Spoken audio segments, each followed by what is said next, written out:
की जय। बोल 21 बहनिया माता की जय।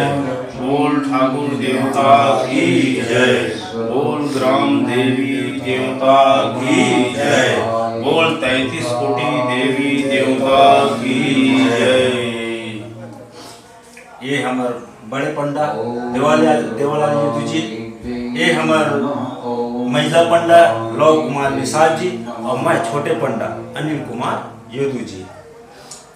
हर साल के भांति इहो साल हमार ग्राम खमहरिया में सुघर 21 माता विराजमान हेबै।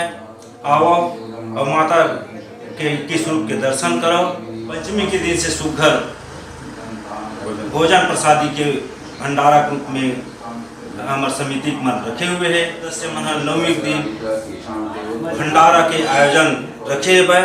महाभंडारा का आयोजन है, वहाँ आवो और प्रसादी प्राप्त